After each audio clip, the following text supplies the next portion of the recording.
Well, good afternoon, Indiana Kentucky Conference. My name is the Reverend Chad Abbott, and I am the conference minister for this conference. Really excited to be with you all today and to share a little bit more in depth on this topic of the Revolutionary Love project from Valerie Kaur, who was a part of our General Synod keynote experience this year. And I apologize if you were on yesterday at noon on our Facebook page and we were not there. We were planning to be there, and all of a sudden we had a storm here in Indianapolis that blew out my internet, and I couldn't do it. So thank you for your patience. Today I am joined by the wonderful, the amazing Reverend Izzy Harbin, who is a member of our board of directors for the IKC, but is also was one of our delegates for the General Synod 33, and Izzy is going to talk with us today as well. So, Izzy, introduce yourself. Hi, I'm Reverend Izzy Harbin. I'm the pastor of First Congregational Church in Elkhart, Indiana. And I was a delegate for General Synod this last year. And it was an amazing experience to hear that keynote. So I'm excited to get into this conversation. Me too. Me too. And before we get started on that, one of the things that I want to say about this wheel, right, is last week we addressed the issue of wonder, which was just really to our relationships with other, with ourselves, with our opponents. Is Valerie's way of explaining and thinking about how we relate to one another. And so we began with wonder because it's starting our conversations with each other from a position of humility and empathy and deep listening to a neighbor. And we're going to get a little bit into that as well today as we talk about grieving, which is our word for today, grieve. And I wanted to just before we get started, Izzy, just to talk a little bit about read a paragraph from some of her work on this topic, and then a very short clip, and then we're going to talk about grieve as a word for how we relate to each other. So she says, to grieve with others is to share their pain without trying to minimize or erase it. Grieving with others requires a willingness to be transformed by their experiences, especially those who have suffered trauma and violence.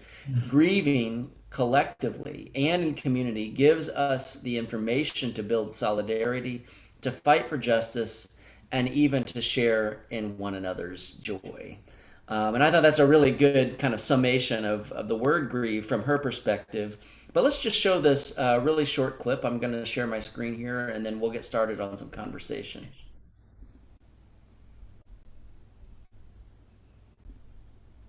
When people who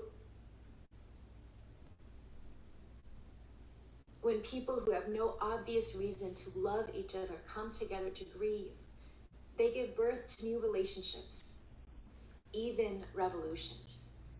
This is why I call grieving together an act of revolutionary love.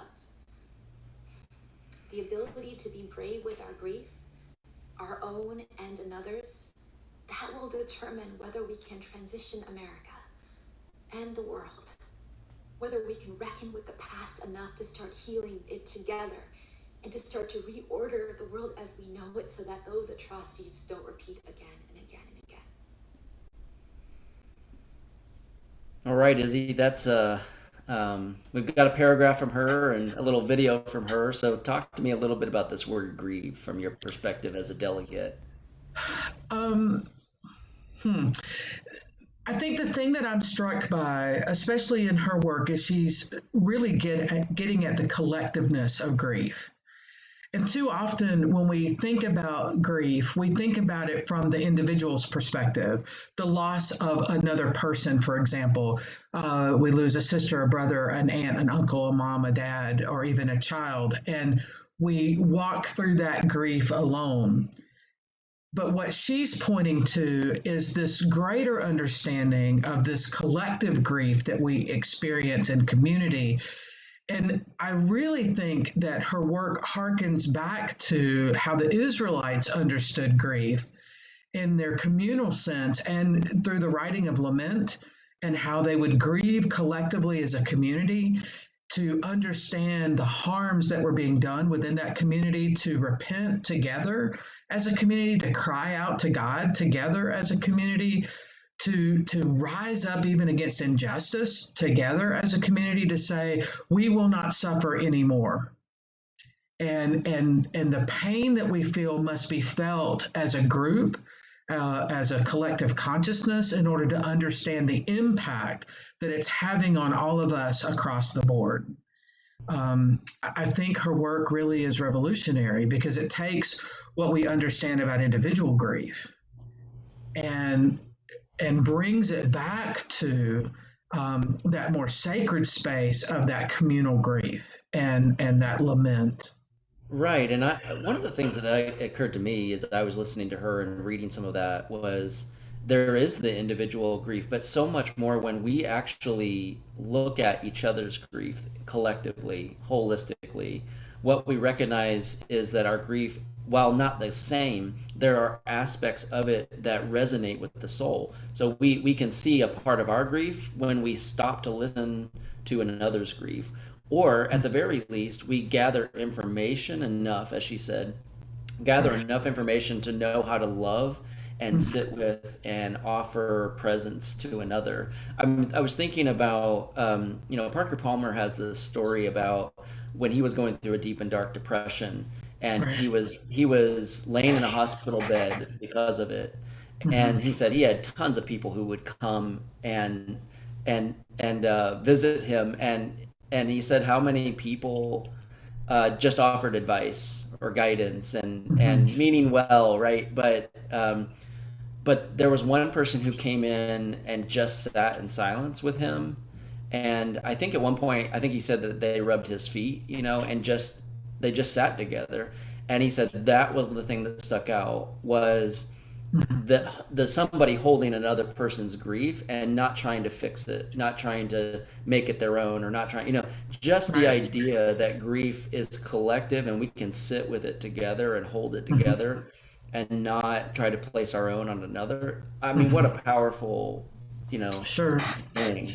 Yeah, I've had sort of a similar experience in working with people who are in recovery, right? And running a women's treatment facility, I was in group one day, and I can't remember what we were talking about, but some of the language coming from the women made me stop, and I sat down, and they have a tendency to do what I call that one-upmanship. If you think your life is bad, you ought to hear my story, right? And all of it comes from that place of just deep woundedness and brokenness. And so, what I understand is that there are infinite numbers of situations and circumstances that we can find ourselves in, but there are only a finite number of feelings that we can actually feel. And what I actually had them do to illustrate this is I picked two women out of the group of 25 and said, I want you to think about the worst thing that's ever happened to you in your life. Hold on to that thought and write down how it made you feel. And their word lists, they were almost identical. And it illustrated to the group that it's not our circumstances, it's not our situations that connect us, it's how we feel. We've all felt anger, we've all felt sadness, we've all experienced joy. And what brought us to that point is really irrelevant in the scheme of things. It's that we can connect. And I think that her understanding of connection and what it means to connect on that visceral level, that feeling level, is what will bind us in the work moving forward. It's what makes movements like Black Lives Matter, Me Too, Time's Up, all of those big movements. People didn't have the same experience, but they felt the same thing. They felt the discrimination, the oppression. They have felt the horror of trauma and the depression and the anxiety and the PTSD and all the things that come with that. To be able to hold space for somebody, to be able to just be with them in that moment and not do what we always do, try to fix it, right? To not try to make it all better and clean it up and make it look pretty, It's akin to what we talk about in the South of putting lipstick on a pig, right? We want to dress it up and make it because we don't want people to feel bad. We want people to be happy all the time. Well, we're not happy all the time, right? And we need to own that, and we need to understand where that comes from, and know that we don't have to fix it. Um, Yeah. as a And social worker, I want to fix it, right? That's right. as a minister, I want to fix it. But there are things that I can't fix, Hmm. right? Right. Yeah, and I think there are things that certainly are in our control and things that are not. Right. And so part of the grieving process is tending to those things that we really have no control over. And I think about this time of pandemic Mm, and and dare we ever say that we're through this because we're not. no. We have, so there's a sense for me of like I have come to that place with the pandemic where I've thought, we've been through so much, some of it together and some of it not. It's revealed very clearly how much we really need to grieve together. Right. And I think the more we say, well, let's just push through this, right? Or let's ignore where we are, where we've been. Can't we just move on? I mean, like, right? These are symptoms, I think, of our Sure. unwillingness to grieve together. But for me, I'm looking at what we're all still going through and think this pandemic has a lot to teach us about what it means to grieve together. Absolutely.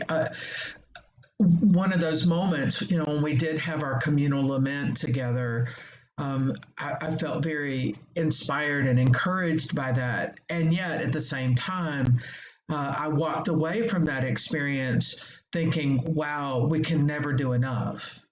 We can never be enough. We can never hold wide enough space for people to feel everything that they need to feel. And there are days when I wonder, like, if I allowed myself to feel the weight of this pandemic to its fullest, would I even emerge? Would I even be able to survive the weight of that?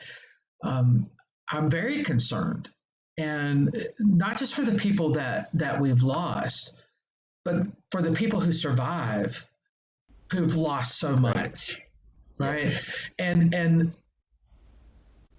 And to even dare to ask the question, what are we going to look like on the other side of this?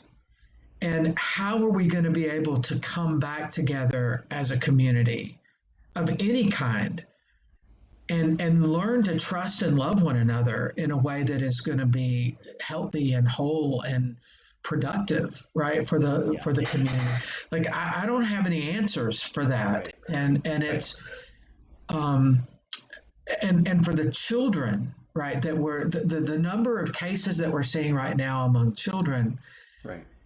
is so devastating. Right. The no parent should have to bury a child, Right. and to go through that and to experience that of even having a child in the hospital and you can't be with them Right. is so unheard of, and Right. yet this is where we are. And Yeah. I am so much I'm like right there with you with we're not through this, and I don't know how long it's going to take for us to get through this. Well, um, yeah, and that's actually a really good question to kind of wrap our time together up with is like, I don't know how long that's going to take, but um, if I've learned anything about from Valerie's work about grieving or any other part of this like revolutionary love wheel, it's that it's never done in isolation. It is right, always communal, and that I'm glad that's where you started our conversation was like right, she's bringing into this conversation of grief. Really, it's really about how we do this together. It is about how the Israelites got through all of the journey through the wilderness together, right, and I think if we're going to make it on the other side of this and see any kind of community or wholeness or healing, um, it'll be together, and it will right, be, and part of that doing it together is our willingness to be vulnerable. And she used the word brave enough with our grief to actually share it with each other. And I think we're so conflict and grief avoidant that we don't really go there. But I think her invitation is for us to go there. So Izzy, we're going to close out. Any last word you'd like to quickly share with our viewers today? I would just like to say, sort of one final thought is going through grief is a universal thing. We all experience grief. And there are things that I have discovered over this last year and a half that have been sort of fundamental to me getting through my grief, giving myself permission to cry, writing about my experiences, sharing those experiences with other people, especially ministers, having the courage to talk to my congregation about that collective grief, creating practices within the context of ministry that can help us tap into that grief and not shy away from it or say, oh, well, we'll deal with that privately. I just encourage people to embrace their grief and to recognize that because we are all experiencing some sort of grief in this moment, to not be shy about talking about their grief, to really open up and be vulnerable, right? And to realize that real freedom is in that vulnerability. It is in that vulnerability, and in the middle of all that, she kind of ended that paragraph by simply saying, all of this opening up to each other and to one Yes, another's grief and our own grief, it actually has the potential to open us to joy. that's And right. That's even exactly though we right. might not feel it in the moment, it does have that potential to open us to transformation and joy. Right. Well, Izzy, you have, as I imagined you would, you brought such significant wisdom to this conversation, and I'm deeply appreciative for you for being a delegate at our General Synod and for helping us to bring back to the conference a little bit of this conversation of what it means to be in right relationship with one another and God. For those of you who are watching today, we're going to do this every Wednesday. Today I know is Thursday because we last week or yesterday missed our window to do it. But next Wednesday we'll be back with another word on the wheel and another delegate from our General Synod. It has been a joy to be with you, Indiana Kentucky Conference. May you love and serve like Jesus in all that you do. Many blessings.